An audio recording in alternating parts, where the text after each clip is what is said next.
Back. Chair recognizes Mr. Frost from Florida. Thank you, Mr. Chair. All over the country, people are protesting nonviolently President Trump's treatment of immigrants, and they are right to. And I think it's important that we are clear as leaders about what's going on in this country right now. There is no mass deportation campaign. Deportation is a process that is not being followed right now. What's going on is people are being snatched up in the middle of the streets, trafficked, kidnapped in the middle of the streets, trafficked to other countries without due process. Trump is taking blatantly illegal and inhumane actions to stoke protests and then escalating things from there. Over the weekend, he sent the U.S. troops to California. This is dangerous. First, the California National Guard without the governor's support, and now the Marines. The Marines are trained to fight and win wars, not to de-escalate a protest in the heart of an American city. What's up, everybody? Welcome back to the channel. Okay, so I've been covering a lot of Republicans on this hearing, so now I'm going to cover a Democrat. I've got to cover the Democrats. We got to be bipartisan up in here, even though I totally disagree with Democrats on almost everything, because Democrats are kind of Looney Tunes sometimes, but hey, every once in a while they get it right. But this guy, he's lost it. Where do they get their talking points from, for goodness sakes? But you know, enough of my ranting right quick. Let's get into the video. Y'all smash that like button for me. Subscribe if you're new around here. Share this video anywhere and everywhere you can. And if you would be so inclined, I would appreciate if you would look right below the video and click that join button, sign up, become a member. Help me deliver the best possible content to you guys. Without any further ado, let's get it, y'all. Members of our armed services have sworn an oath to the Constitution. They didn't swear an oath to Donald Trump, and they're not his personal army. And so in the face of a wannabe dictator, we have to have strong opposition. First, the Trump administration says they're going to arrest judges. Then they arrested a judge. Because she broke the law, my guy. Then they talk about arresting elected officials. Then a mayor gets arrested. Then they said they'd arrest a member of Congress, and one has been indicted. A Democratic member of Congress has been indicted. That's because she assaulted an ICE officer, for goodness sakes. Now, it was a gentle assault, if you will. I'm kind of being pedantic about that, but it was still an assault regardless. She was impeding ICE agents. That's breaking the law. You just can't do that, right? I thought, hey, come on, Democrats. I thought nobody was above the law. And now we have Trump's border czar, Tom Homan, who's threatened to arrest the California governor. And I don't think we should take this as an empty threat. That's just a blatant lie. Why is Trump now saying he wants to arrest governors? It's because he knows that some of the people who are going to be the greatest opposition to his lawlessness are Democratic governors standing up for their people. I'm sorry, but not sorry to keep on interrupting. Like, what can a governor do to stop the president of the United States? Seriously, y'all let me know down in the comment section. And so I'm just curious to hear from our three governors here today, because these things can be put forth as hypotheticals, but they're not hypotheticals. Elected officials are being arrested. This is happening. The DOJ is being weaponized against us. Oh, you mean kind of like how the Biden administration weaponized the Department of Justice against conservatives for 4 years? So if federal agents were to come to your door, to the governor's mansion, approach your security staff to arrest you. You have Tom Homan on the news saying, I want to arrest Governor Hochul, Governor Pritzker, Governor Walz. What do you do? What do you say? I'm just curious. Governor Hochul, if you can start. If Tom Homan comes to Albany to arrest me, I'll say, go for it. You can't intimidate a governor. What is this country coming to? When people can threaten us on social media and on cable news and try to stop us from doing our jobs. We're here on the front lines every day, fighting to defend our rights, our values, and the public safety of our residents. And so anything threatening our responsibility is an assault on our democracy, nothing short of that.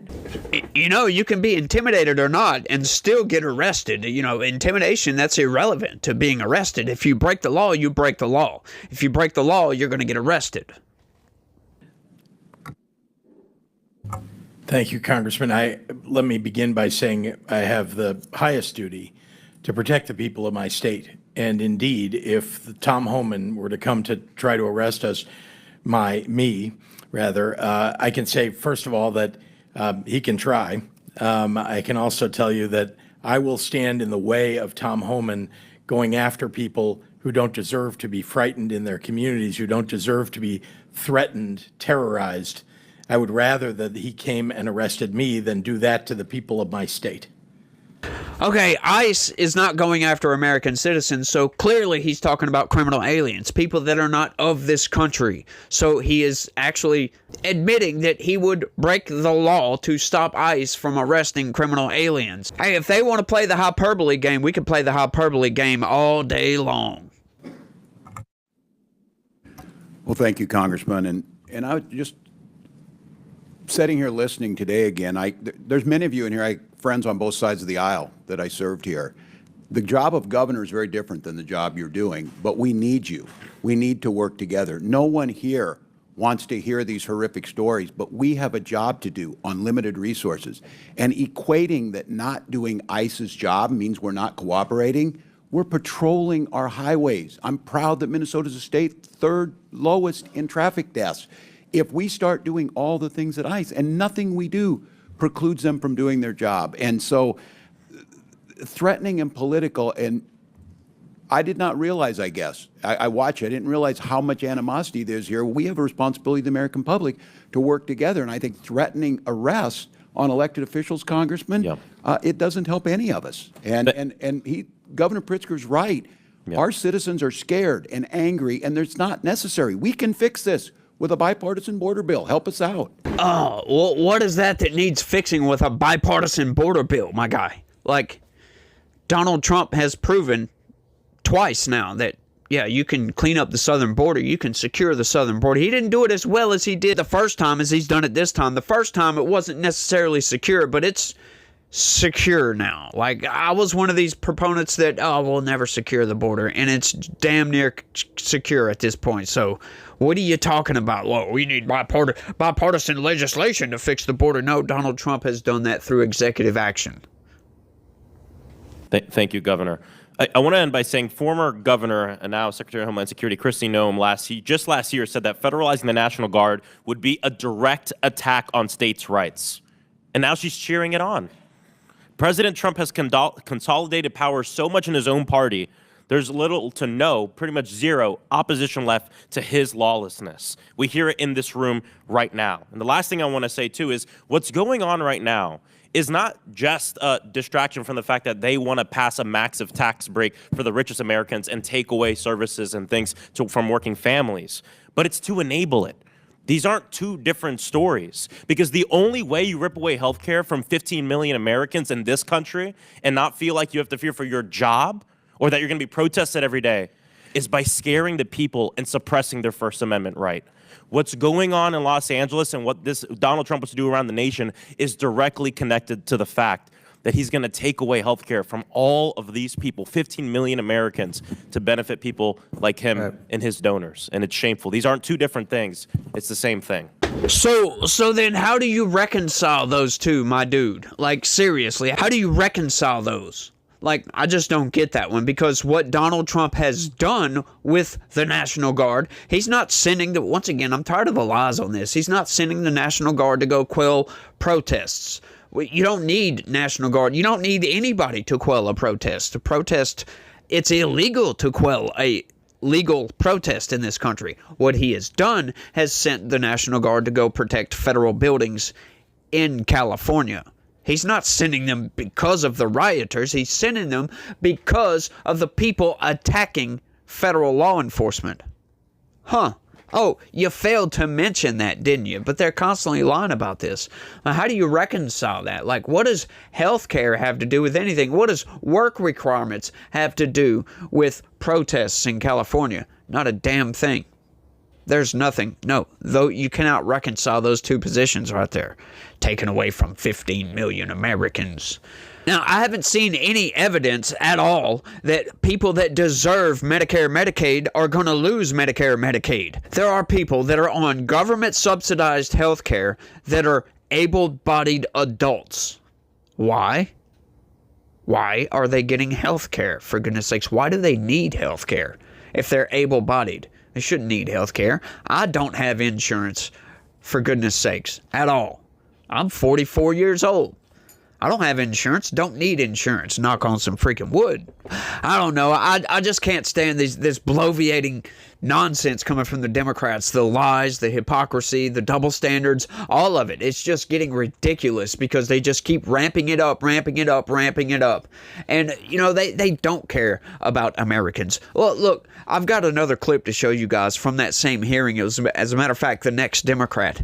Listen to this. Trump said he was only going to go after undocumented criminals, but that's clearly not the case. Whether through incompetence or straight up racial profiling, ICE and DHS agents are wrongfully arresting U.S. citizens. We've talked about it today, and catching these mistakes often happens too late.